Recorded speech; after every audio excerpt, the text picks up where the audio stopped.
All right, garden planning time. So I'm probably bitten off more than I can chew, for sure. But yes, if you watch any of my videos, you know that I am that kind of person. So I have taken this grid paper and I am starting to do the planning process of how I want to do my garden this year. So, if everything goes according to plan, my older brother is supposed to help me make some raised garden beds, and a couple of my friends and I have started the ideas of planning out what is going to go in this garden. So, I have a desire to do a cut flower garden because if you know that I'm starting beekeeping as well this year. When it rains, it pours. I like to be busy. Um, I really want to have a nice place for my bees to visit, even though bees technically kind of fly upwards of 1 to 2 miles away to start getting things, and they really thrive on things like goldenrod and a lot of weeds and stuff like that. I still do, in my own mind, feel like my bees are going to visit my garden. So, with all that being said, I would also like to produce things for my bakery, some flowers that I know aren't sprayed with toxic chemicals that I feel comfortable putting on cakes, as well as creating things like different meals with all the vegetables I want to cook in my garden, because nothing is more rewarding than growing your own food, knowing what goes into the soil, knowing that you're doing things better for the environment, and you get to reap the benefits of beautiful flowers and beautiful foods. So that's what I'm planning on doing this year. Let's dive right in and start looking at some of the things I'm planning on doing. So, if I have my calculations correct, I'm looking at doing 4 foot by 8 foot raised garden beds, and I'm hoping that I can really cram a lot of stuff into each one of these.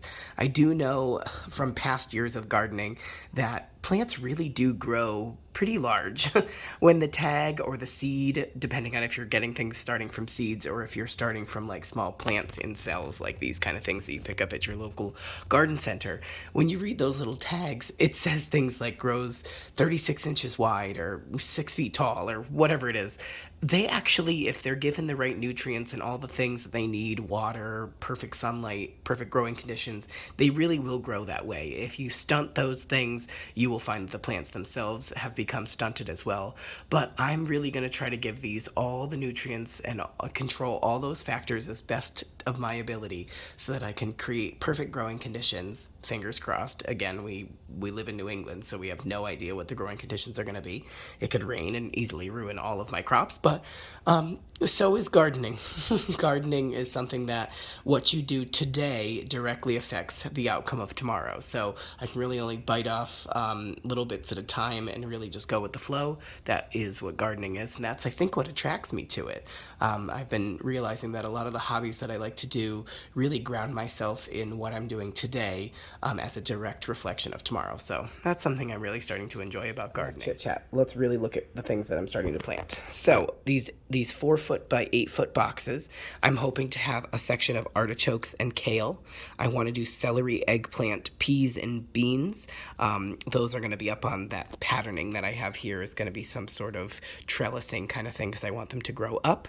Then I'm going to do a long row of radishes and a row of carrots. Again, these are raised garden beds, and I believe that those things, since they're roots, will grow very easily in a nice non-compacted soil. Because again, if you know anything about New England soil, we are full of rocks and soot and all that stuff. Then I have zucchini and summer squash. Then I have 2 full boxes here of different types of tomatoes because I absolutely adore cooking with tomatoes. I love having fresh tomatoes all year long, so I go through a lot of canning and jarring and preserving. So I have big beef tomatoes, Sunrise Bumblebee. I got that strictly for the name, you guys, because I'm gonna start having bees and I absolutely adore anything with bumblebee or bee related. An Amish paste, which I believe is a paste tomato, so I can make things like stocks and sauces and stuff like that. Classic Roma tomato, Wisconsin tomato, a Martha Washington that just had really good reviews, a yellow apple tomato, and a green tomato, so so I can make like salsa verde. Then there's a broccoli. Then I have cabbage. I'm honestly growing cabbage just because I really love the aesthetics of it in a garden. I do like it too. I love it on a pulled pork sandwich when I make like homemade coleslaw and stuff like that, but I'm gonna diversify my meals and vegetables and things that I like to consume. Then I also have jalapeno peppers and Nassau. I don't know if I'm saying that right. Peppers, they're like long ones in like like Spanish food, I think. I'm not sure. Again, I could be butchering all that. So then I have pickling cucumbers and cucumbers, which is also on the matching trellising system as the peas and beans are, because I want to have that aesthetic in my garden, as well as I want them to grow vertically so that I can free up some more space. Then I have things, flavor burst peppers and red and green peppers, and then one of those is a King Arthur one, and then I have a set of garlic that I'm going to grow down the middle here, which is really going to be forethought for next year, because the growing season is really planting in the fall with a summer crop. And I obviously don't have these started yet, so that's going to be really forethought for next year. But I am around the edges going to be growing things like onions. I think I have onions on this side and this side, shallots on this, and a red onion as well.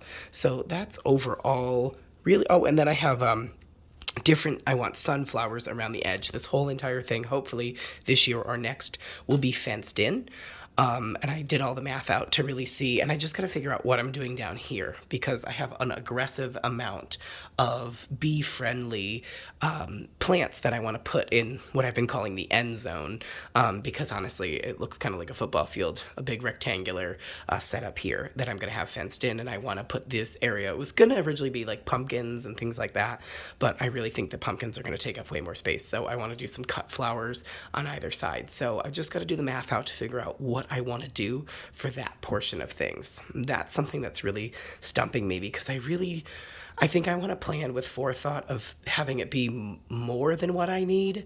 And that's what I'm trying to figure out now, because as you can see, I'm very ambitious, and I just really need to figure out what's important to me and how much space I might possibly need, especially if I'm going to be getting this area fenced in. I want to make sure I have plenty of room.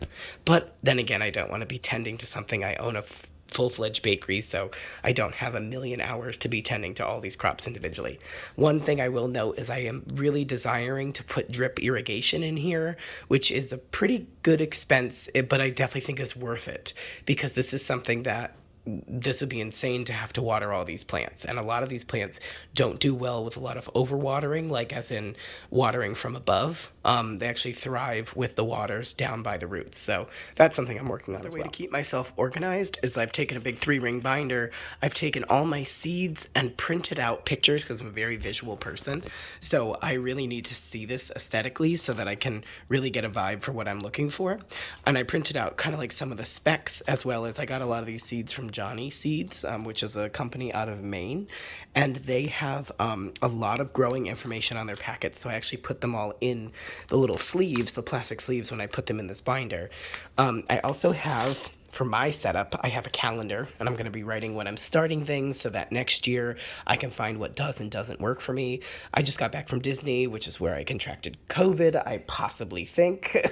But I didn't start when I thought I wanted to start, but I've been reading a lot of information of people saying one of the worst things you can do is starting your seeds a little too early, because with our weather in New England, there really isn't a good option to like throw your plants outside if it's really cold. Like a couple years ago, we had snow for Mother's Day, which is like the first or second weekend of May.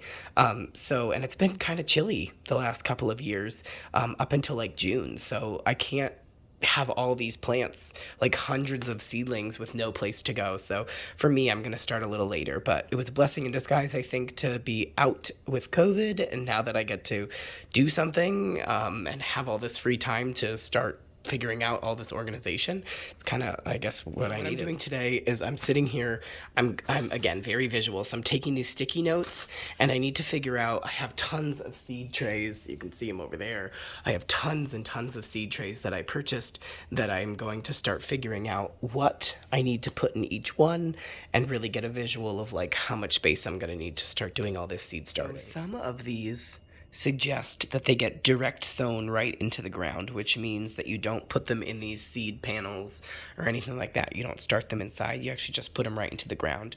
So for pretty much all of my sunflowers, I believe I'm actually just going to direct sow them right into the soil when I get that all set up. Make one thing very clear. I do not 100% know what I am doing here.